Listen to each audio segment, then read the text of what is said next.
Shalom, shalom, bien-aimé dans le Seigneur, c'est votre bien-aimé, le frère Kale Kabassele Badimo, en direct de l'église La Grâce de Dieu, Paris, France. Bien-aimé, je bénis encore notre Seigneur Jésus-Christ, c'est lui qui a permis à ce que nous puissions être aujourd'hui ici, ensemble, dans cette vidéo, dans ce moment de live, afin que nous puissions partager la bonne nouvelle. La bonne nouvelle est pour toi, la bonne nouvelle aussi est pour moi. Bien-aimés dans le Seigneur, aujourd'hui, notre Seigneur Jésus-Christ fera encore des miracles, il fera encore des prodiges. Bien-aimés, je bénis encore tous ceux qui se sont abonnés à ma chaîne, parce que j'ai eu quand même 5 abonnés qui se sont rajoutés à ma chaîne de ce mois. Vraiment, que Dieu vous bénisse, vous qui vous êtes abonnés. Et sachez qu'à chaque fois que vous regardez une de mes vidéos, vraiment, lorsque vous commencez de la regarder, prenez tout le temps nécessaire afin que vous puissiez comprendre la profondeur et la pertinence de ces enseignements. Parce qu'il y en a d'autres personnes qui se limitent à 5 minutes. Il y a d'autres personnes qui sont là, en direct, en live, et qui vont jusqu'au bout. Donc, je vous demanderai vraiment pour que vous puissiez saisir la profondeur d'un enseignement. Il faut suivre du début jusqu'à la fin. Ce n'est pas commencer par 1 ou 2 minutes de vidéo, de lecture, que là, vous allez vous faire une idée de l'enseignement. Non, il faut vraiment que vous preniez 25 à 30 minutes afin que vous puissiez saisir la profondeur et la puissance de ces enseignements. Ça, c'était juste un rappel. Et bien aimé dans le Seigneur, nos cultes, c'est chaque dimanche de 10h à 12h, au 12 Square Gérard Philippe à Trappes, en Île-de-France. Je bénis encore ceux qui m'appellent, je bénis encore ceux qui regardent mes vidéos, je bénis encore les nouveaux téléspectateurs de mes vidéos. Mais avant tout, nous allons commencer par une prière. Père Tout-Puissant, Père éternel, nous te rendons encore grâce pour le souffle de vie que tu nous as accordé. Béni soit ta grâce, béni soit ta faveur, béni soit ta miséricorde dans nos vies. Je te bénis encore parce que tu as permis que nous puissions nous réunir. Tu nous as donné le souffle de vie. Tu m'as encore donné la force de pouvoir, papa, me tenir devant ton peuple afin de proclamer la bonne nouvelle, afin d'annoncer la venue prochaine de notre Seigneur Jésus-Christ. Père, que ton Esprit Saint puisse me conduire en cet instant, que je sois conduit non selon mes pensées, mais selon les pensées qui viennent de toi, Père. Et que la puissance du Saint-Esprit puisse se manifester cet après-midi, afin que les âmes soient guéries, afin que les âmes soient sauvées, afin que les corps soient guéris. Béni soit ton nom, Père, au nom de notre Seigneur Jésus-Christ, nous te rendons grâce. J'ai assez prié. Amen, amen, amen. Bien-aimés dans le Seigneur, nous continuons toujours notre enseignement sur la résurrection des morts. Cela fait partie d'un sous-thème de notre enseignement sur la rédemption. Vraiment, la résurrection des morts est un enseignement qui est fort, qui est puissant. Qui est fort, qui est puissant. Bien-aimés dans le Seigneur, quand vous saisissez la pertinence de la résurrection des morts, quand vous saisissez la profondeur de la résurrection des morts, quand vous saisissez la profondeur de cet enseignement, bien-aimés, votre vie ne va pas rester telle qu'elle est. Votre comportement ne restera pas tel qu'elle est aujourd'hui. C'est-à-dire qu'une personne vous verra avec un comportement aujourd'hui, mais lorsque l'enseignement de la résurrection des morts est venu, demain, après-demain, il vous verra avec un autre comportement. Il verra que votre comportement a changé. Il verra que votre vie a pris une nouvelle direction, une nouvelle tournure. Oui, bien-aimé. Vous allez me dire, mes frères Kale, comment est-ce que mon comportement changera quand j'écouterai cet enseignement de la résurrection des morts? Oui, bien-aimé. Le seul problème, c'est que beaucoup de gens ne saisissent pas que la résurrection des morts nous donne une espérance. Les bénéfices de la résurrection des morts, c'est d'abord une espérance après la mort. Le monde se pose la question, le monde se demande, après la mort, où je serai? Il y a les parents qui sont âgés, ils se disent maintenant, j'ai fait ma vie sur cette terre, mais après, où irai-je? Que deviendrai-je? Tout ce que je sais, d'après la science, c'est que lorsqu'on m'enterrera, mon corps redeviendra poussière. Ça, c'est la certitude que les hommes de ce monde ont. C'est la seule affirmation qu'ils ont dans leur vie. Ils savent que mon corps redeviendra poussière. Ils savent que mon corps disparaîtra. Mais la question qu'ils se posent au plus profond d'eux-mêmes, où ira mon âme? Que deviendra mon âme? Que deviendrai-je après la mort? C'est pour cela l'enseignement de la résurrection des morts vient vous apporter la lumière. L'enseignement de la résurrection des morts vient vous fortifier l'âme. L'enseignement de la résurrection des morts vient vous booster dans votre foi. L'enseignement de la résurrection des morts vient vous changer votre attitude, vient vous changer votre manière de penser, vient vous changer votre manière de vivre. Alléluia. Bien-aimés dans le Seigneur, beaucoup de gens vont chez les marabouts. Beaucoup de gens vont chez les voyants. Ils veulent connaître l'avenir. Ils veulent connaître l'avenir. Parce que l'avenir, ils ne le connaissent pas. Parce que l'avenir, ils ne connaissent pas la tournure, ils ne connaissent pas l'essence des événements. Mais moi, je dis gloire à Dieu. Je rends gloire à Dieu. Pourquoi? Parce que la parole de Dieu, la parole qui se trouve dans la Bible, nous montre l'avenir, nous prédit l'avenir, nous dit que si tu te comportes de telle manière, sache que tu auras tel avenir. Si tu te comportes d'une mauvaise manière, sache que tu auras un tel avenir. Oui, bien-aimé, c'est ça qui me réjouit, parce que j'ai la parole de Dieu, parce que j'ai les Écritures. Les Écritures m'indiquent qu'à tel temps, à un moment, il y aura ceci, il y aura cela. Dans le futur, il y aura ceci. Dans le futur, il y aura cela. Nous, en tant que chrétiens, nous appelons ça des prophéties.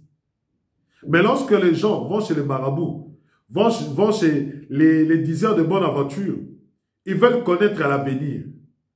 Mais bien aimé dans le Seigneur, laisse-moi te dire, la résurrection de mort, rien qu'en disant la résurrection de mort, automatiquement, tu connais déjà l'avenir. Tu connais qu'un jour, il y aura la résurrection des morts. Un jour, il y aura un jugement. Un jour, nous devrons soit passer au niveau de l'éternité de la vie éternelle, ou de l'éternité dans le feu éternel, dans la géhenne. Alléluia. Bien-aimés dans le Seigneur, notre sous-thème de cet après-midi, c'est les bénéfices de la résurrection par notre Seigneur Jésus-Christ. Les bénéfices de la résurrection. Qu'est-ce que je tire comme bénéfice? Qu'est-ce que je tire comme bénédiction? Qu'est-ce que je tire comme quelque chose qui est très important dans ma vie, où je le mets en pratique, où ma vie changera? Parce que même Dieu lui-même n'a pas fait le monde en vain. Il a créé toutes choses avec un but. Et là, je pense à notre frère Bob qui nous a prêché une fois. Dieu a tout créé pour un but. Il nous a parlé de la maison. Il a pris l'idée de la maison. Il a dit que dans ta maison est remplie. Mais lorsque tu mets la télé dans ta maison, la télé a un but. Lorsque tu mets un canapé, le canapé a un but. Lorsque dans une maison, il y a la pièce qu'on appelle cuisine, il y a un but. C'est de même que lorsque je vous parle de la résurrection des morts, c'est avec un but. Le premier but, c'est d'abord que vous puissiez connaître ce qui arrivera dans le futur, afin que vous puissiez préparer votre futur aujourd'hui. Bien-aimé, le futur ne se prépare pas demain. Le futur se prépare aujourd'hui. Ton avenir se prépare aujourd'hui. Et même les adages de ce monde disent que l'avenir se prépare aujourd'hui. Les historiens disent ceci. L'histoire, il faut connaître l'histoire. C'est-à-dire connaître le passé, connaître le présent, afin de préparer l'avenir. Afin que les erreurs qu'on a commises dans le passé, qu'on ne les répète pas dans le présent, afin que notre avenir soit meilleur. Mais quels sont les bénéfices de la résurrection des morts, bien-aimés? Ça nous sert à quoi? Ça me sert à moi. Quoi, frère Calais, de connaître qu'un jour nous ressusciterons d'entre les morts. Un jour, le Seigneur Jésus-Christ, qui est la résurrection, qui est la vie éternelle, viendra nous ressusciter d'entre les morts. Quels bénéfices nous en tirerons? Puisque nous savons que si je meurs aujourd'hui, je redeviendrai poussière. Mais qu'est-ce qui se passera à la résurrection? Ce sont les poussières qui ressusciteront? Oui, bien-aimés. Ce sont les poussières qui ressusciteront? Commençons par prendre Matthieu chapitre 22.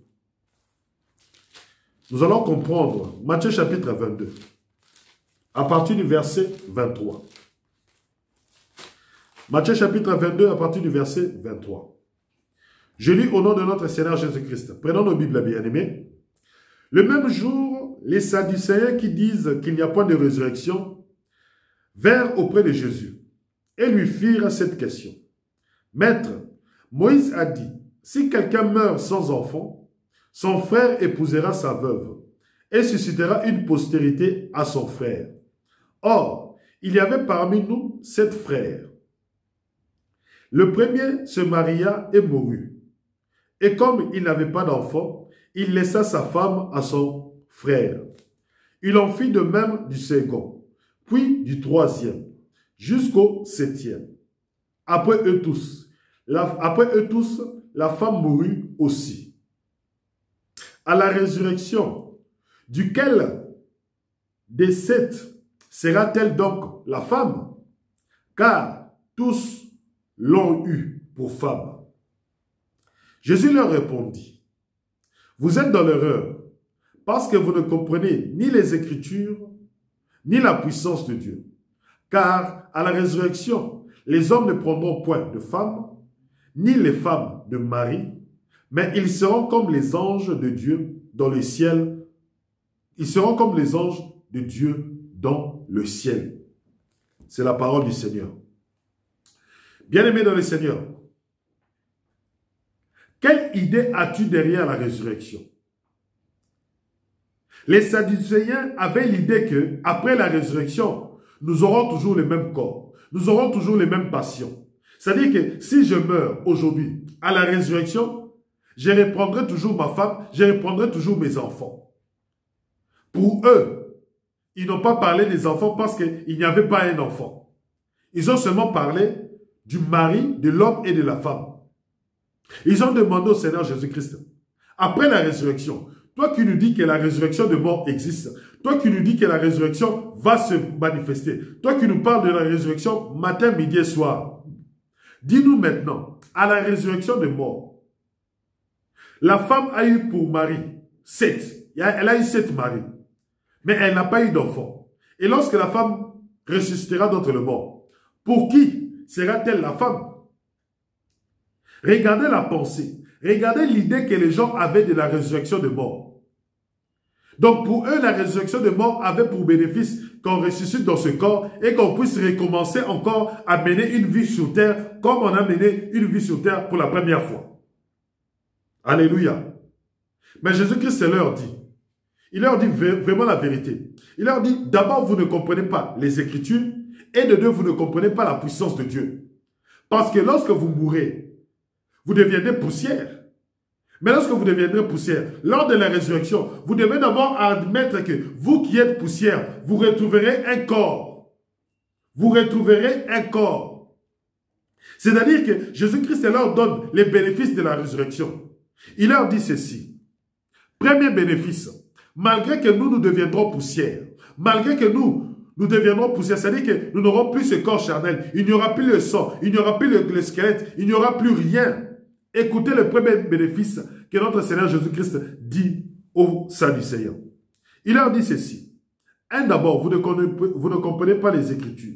2, vous ne comprenez pas la puissance de Dieu. C'est-à-dire que vous limitez la puissance de Dieu. Vous limitez la puissance de Dieu par vos pensées. Vous croyez que vos pensées, ce sont les pensées de Dieu. Vous croyez que vos pensées sont la puissance de Dieu. Jésus-Christ leur dit non. La puissance de Dieu est illimitée. D'abord, vous devez d'abord vous mettre à genoux et glorifier Dieu parce que vous serez poussière et Dieu vous donnera un corps. Le premier bénéfice de la résurrection de mort, vous aurez un corps, un nouveau corps. Alléluia. Vous aurez un nouveau corps. Vous n'aurez pas ce corps ici. Le corps charnel que nous avons aujourd'hui, lorsque nous sommes en vie, ne sera pas pareil avec le corps que nous aurons lorsque nous ressusciterons d'entre les morts. Nous aurons un nouveau corps. Un corps qui est différent de ce corps-ci. Take your time. Alléluia, gloire à Dieu. Écoutez maintenant. Il leur dit ceci. Car à la résurrection, les hommes ne prendront point de femmes, ni les femmes de mari. C'est-à-dire qu'à la résurrection, nous n'aurons plus nos besoins sexuels. Il n'y aura pas de besoins sexuels. Alléluia. Il leur dit, vous pensez mal, vous pensez bizarre. Parce que lorsque de la résurrection, tu n'auras plus envie d'une femme. La femme n'aura plus envie de rapports sexuels avec un homme. L'homme aussi n'aura plus envie de rapports sexuels avec une femme. Le nouveau corps, il n'y aura pas des envies sexuelles. Il n'y aura pas la convoitise. Il n'y aura pas les choses charnelles. Mais ils seront comme les anges dans le ciel. Mais ils seront comme les anges dans le ciel. C'est-à-dire que, lors de la résurrection, nous n'aurons pas le même corps, mais nous aurons des corps semblables aux anges. Nous aurons des corps semblables aux anges. Alléluia. Nous aurons des corps semblables aux anges. C'est-à-dire que nos corps seront transformés. Nos corps seront changés. Nous n'aurons plus besoin de manger. Nous n'aurons plus besoin de tout ce qui est charnel. C'est-à-dire qu'aller au travail, faire ceci, faire cela. Nous n'aurons plus besoin de cela. Nous n'aurons plus besoin de tout cela. Mais nous aurons un corps semblable aux anges. Mais ils seront comme les anges de Dieu dans le ciel. Mais maintenant, bien aimés, beaucoup ne comprennent pas cela. Ils disent, bon, d'accord, nous aurons des corps comme les anges. Mais regarde maintenant, moi, j'ai des infirmités sur ce corps. Est-ce que moi qui ai des infirmités, moi qui ai une maladie sur ce corps, comment est-ce que je vais ressusciter d'entre les morts? Est-ce que je vais ressusciter toujours avec ces maladies? Est-ce que je vais ressusciter toujours avec ce même corps? C'est-à-dire que boiteux, infirme, je n'ai pas de main, je n'arrive pas à parler, je suis sourd. Est-ce que, de quelle manière je vais ressusciter d'entre les morts? C'est de même que l'apôtre Paul a donné la réponse. 1 Corinthiens chapitre 15.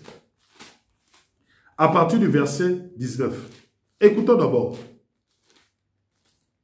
1 Corinthiens chapitre 15, à partir du verset 19. L'apôtre Paul répond aussi aux Corinthiens qui doutaient de la résurrection des morts. Il leur dit ceci. Si c'est dans cette vie seulement que nous espérons en Christ, nous sommes les plus malheureux de tous les hommes.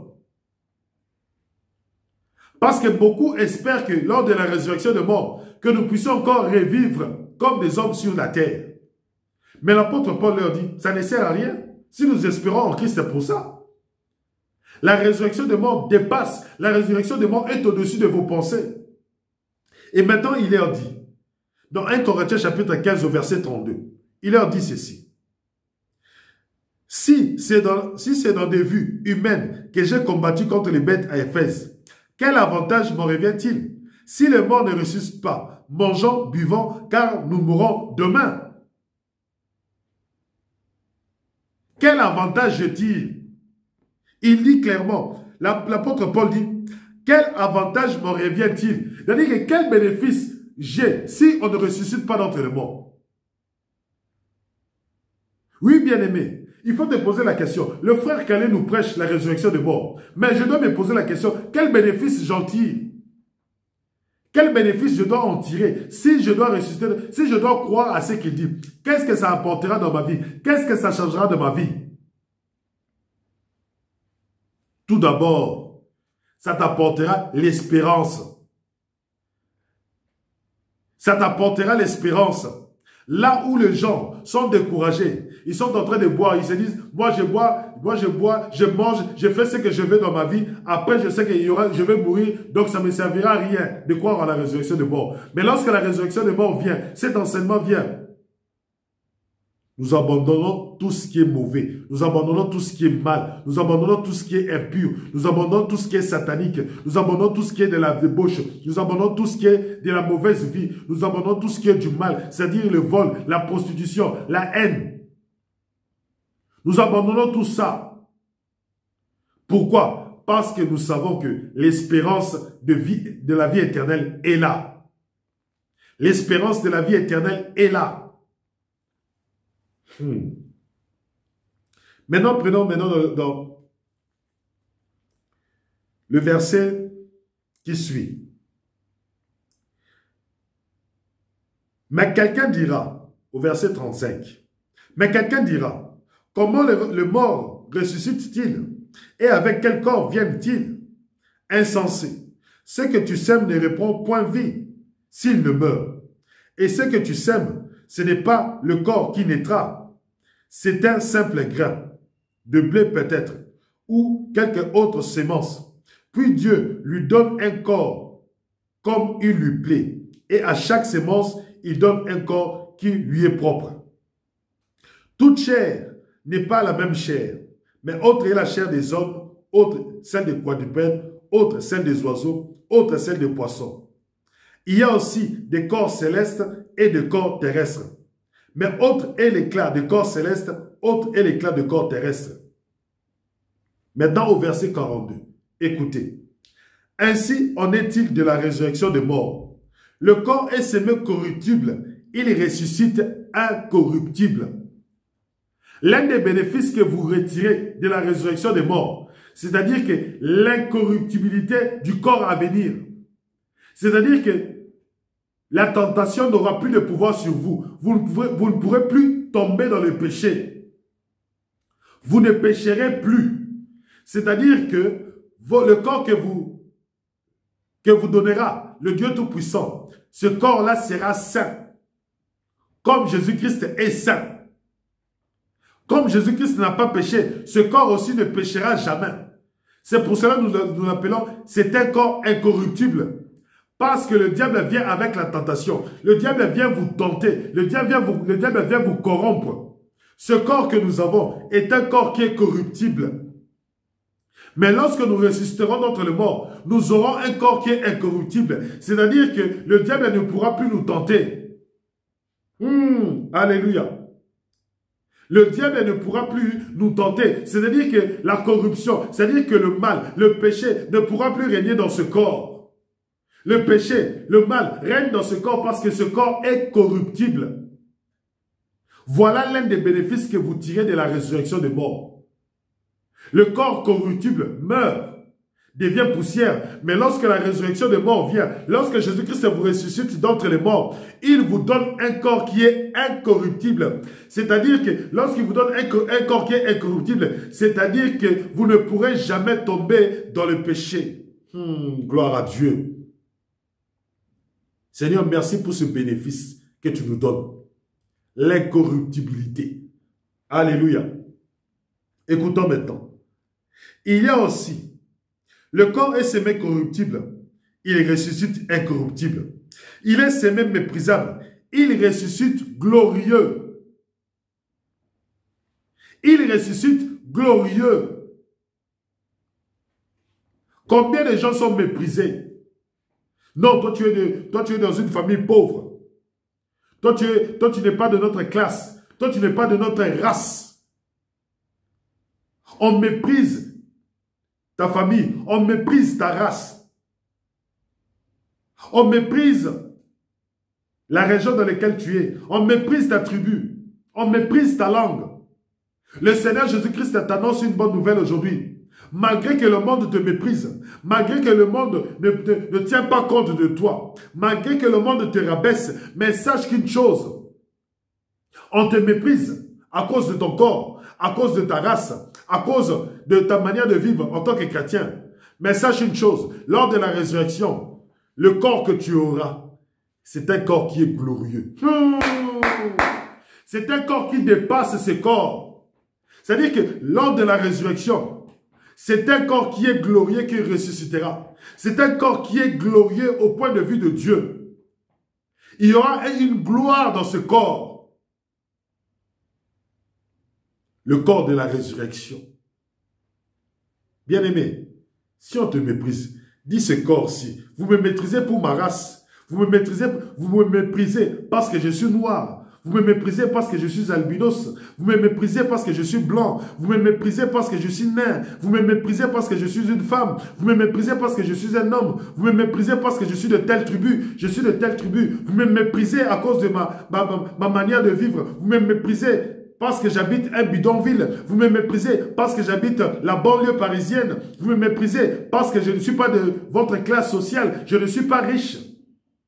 Dis-leur, Mais lors de la résurrection, le corps que vous voyez ressuscitera glorieux.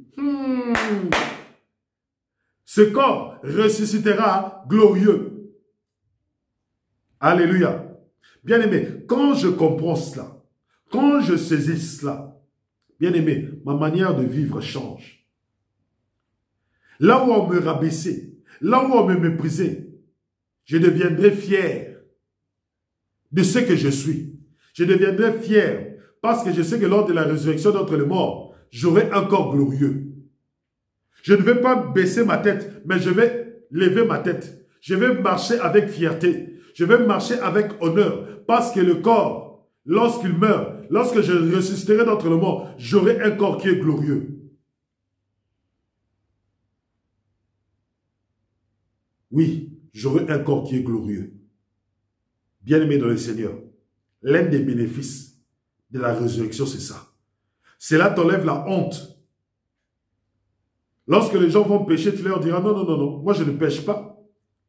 Je ne pourrai pas pécher, je ne pourrai pas mentir, je ne pourrai pas me prostituer, je ne pourrai pas haïr, je ne pourrai pas maudire, je ne pourrai pas faire des bêtises, parce que je sais que à la résurrection de mort, j'aurai un corps glorieux. Il faut que je me préserve, il faut que le Seigneur me trouve saint, pur, sans tache et irréprochable.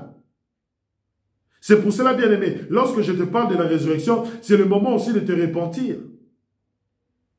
De connaître que dans la résurrection de mort, il y a un bénéfice. Il y a quelque chose d'extraordinaire. Écoutez ce que l'apôtre Paul dit dans Philippiens chapitre 1 au verset 18 jusqu'au verset 21. Philippiens chapitre 1 au verset 18 jusqu'au verset 21. Écoutez ce que l'apôtre Paul dit. Qu'importe, de toutes les manières, que ce soit pour l'apparence, que ce soit sincèrement, Christ n'est pas moins annoncé. Je m'en réjouis, car je sais que cela tournera à mon salut. Pardon. Grâce à vos prières et à l'assistance de l'Esprit de Jésus-Christ. C'est là ma ferme attente et mon espérance que je n'aurai honte de rien. Que je n'aurai honte de rien. L'apôtre Paul était méprisé. Il était dans la prison. On l'avait enchaîné. On l'avait enfermé. Pourquoi? Parce qu'il prêchait la résurrection des morts. Parce qu'il témoignait que Jésus-Christ était ressuscité d'entre les morts. Les gens commençaient à se moquer de lui. Ils commençaient à lui dire, toi qui es ministre de Dieu, toi qui ressuscites les morts, toi qui fais des miracles, on t'a arrêté. Tu n'arrives pas à sortir de la prison. On t'a arrêté. Les gens commençaient à se moquer de lui. Ils commençaient à dire, regarde l'évangile qu'il prêche. L'évangile qu'il prêche le ramène en prison. Mais toi, l'évangile que tu prêches, regarde le mensonge que tu prêches. Oh, tu deviendras riche. L'évangile de la prospérité. Tu deviendras riche, tu deviendras grand. Tu auras des jets privés. Tu seras reconnu dans le monde entier. Les présidents t'appelleront. Tu feras des voyages. Tu iras aux États-Unis. Tu rencontreras des grandes personnes. Tu rencontreras des grandes personnalités. Pour toi, c'est ça que tu appelles l'évangile. Mais regarde l'évangile pur, l'évangile saint. Cet évangile-là a été annoncé par Paul. Et les conséquences, c'était quoi? L'apôtre Paul était en prison. L'apôtre Paul souffrait. Vous ne voulez pas de la souffrance. Vous voulez que votre évangile puisse vous faire devenir riche. Bien aimé, l'évangile ne fait pas devenir riche. L'évangile ne fait pas devenir riche. Si l'évangile devait faire devenir riche, bien aimé, il y a combien des évangélistes? Il y a combien de chrétiens et des chrétiens dans le monde? Compte le nombre de chrétiens. Ça sera le nombre des gens qui sont riches. L'apôtre Paul n'avait pas honte de l'évangile.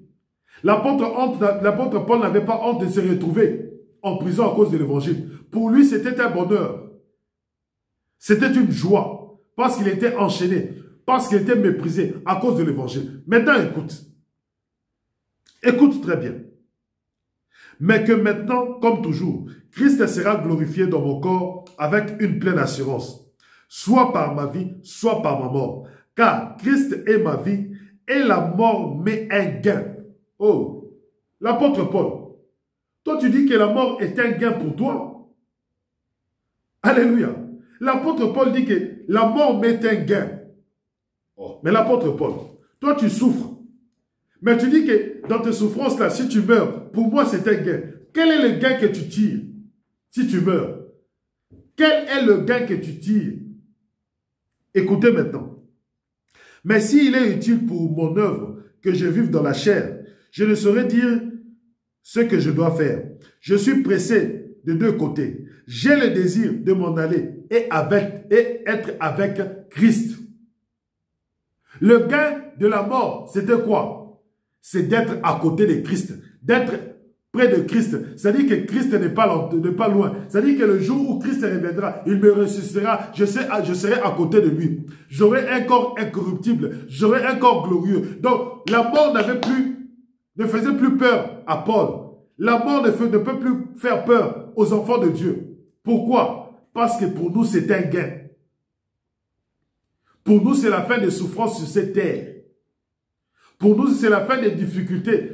Pour nous, c'est la fin des souffrances sur cette terre. C'est-à-dire que je sais que bientôt, le Seigneur reviendra. Je sais que bientôt, je vais ressusciter d'entre les morts. Je vais mourir avec une espérance. Je vais mourir avec Christ. C'est pour cela, bien-aimés dans le Seigneur, lorsque nous avons des combats, nos ennemis ne comprennent pas comment est-ce que nous sommes tenaces. Comment est-ce que nous sommes persévérants. Comment est-ce que nous tenons ferme. Comment est-ce que nous sommes inébranlables. Parce qu'eux, ils viennent avec la mort. Ils viennent pour nous faire peur avec la mort. Mais nous avons l'assurance que notre Seigneur Jésus-Christ a déjà vaincu la mort. Et comme nous avons cette assurance-là, nous n'avons peur. Nous n'avons pas peur. Nous combattons farouchement. Nous combattons farouchement. C'est-à-dire que nous proclamons farouchement l'évangile de Dieu. Nous proclamons farouchement la résurrection de notre Seigneur Jésus-Christ. Parce que nous savons que notre Seigneur Jésus-Christ a déjà vaincu la mort. Nous n'avons pas peur. Que ce soit la journée, que ce soit la nuit, que ce soit on t'envoie des flèches. Nous n'avons pas peur. Parce que nous allons mourir avec l'espérance. Nous avons cette espérance ancrée en nous. Que même si nous mourons aujourd'hui, un jour nous ressusciterons d'entre les morts. Nous n'aurons plus ce corps corruptible. Nous aurons un corps qui est incorruptible. Nous n'aurons plus le corps méprisable. Nous aurons un corps qui est glorieux.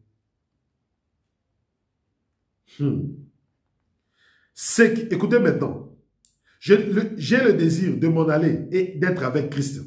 Ce qui, de beaucoup, est le meilleur. Est le meilleur. Regardez les bénéfices que nous tirons. C'est meilleur que d'être dans ce monde. C'est meilleur que de vivre dans ce monde, bien-aimé.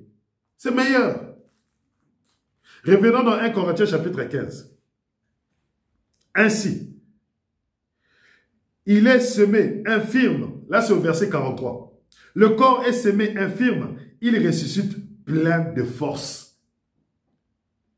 Bien aimé, beaucoup de gens se disent, moi qui meurs avec une maladie, moi qui meurs avec une infirmité, Seigneur, je meurs avec cette paralysie, je meurs de l'AVC, je meurs de ceci, je meurs de cela, je ne meurs pas, je suis bien, je meurs, je suis malade, je meurs à cause d'une maladie. Écoute le bénéfice de la résurrection d'entre les morts. Il dit ceci. Il est semé infirme. Tu as des infirmités. Tu es sourd. Tu es muet. Oui, d'accord. Mais comme tu as accepté Jésus-Christ dans ta vie, comme tu as accepté Jésus-Christ dans ta vie, comme tu as accepté Jésus-Christ dans ta vie, bien-aimé dans le Seigneur, sache que le jour où tu ressusciteras dans le mort, les infirmités disparaîtront. Toute infirmité disparaîtra. Tu ne ressusciteras pas avec des infirmités. Tu ressusciteras avec un corps plein de force. Plein de force. Rempli de la force, rempli de la puissance du Saint-Esprit. Rempli de la force, rempli de la puissance du Dieu Tout-Puissant. Le corps est semé animal. Il ressuscite spirituel. Oui, bien-aimé, le corps spirituel est différent de ce corps qui est un corps qui est animal. Ce corps qui est animal, ce corps qui fait les choses des fois, quand tu regardes les gens comment se comporter, Dieu dit que ce sont des animaux. Dieu ne les appelle pas les hommes. Dieu les appelle les animaux. Dieu les appelle les animaux. Oui, bien-aimé. Dieu les appelle les animaux. Tu ressuscites. Corps spirituel. Un corps qui vit par l'esprit. Un corps qui vit par l'esprit. Un corps qui vit par l'esprit. Voilà le bénéfice. Un corps qui vit par l'esprit, c'est-à-dire que c'est un corps qui est éternel, qui ne meurt jamais.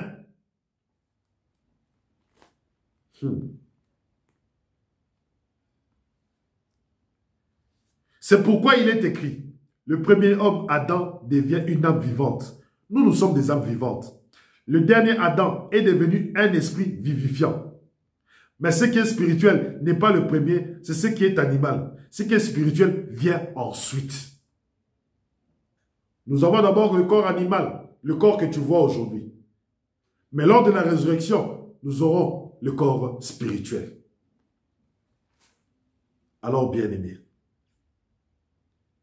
quand tu regardes tous ces bénéfices, il y en a plein, la vie éternelle. Nous serons en présence de Dieu. Nous verrons la face de Dieu. Nous serons en présence de Dieu. Nous serons devant la face de Dieu. Il n'y aura plus de meurtre. Donc, bien-aimé, prenons Apocalypse chapitre 22. Vite fait. Apocalypse chapitre 22. Un autre bénéfice. Apocalypse chapitre 22. À partir du premier verset.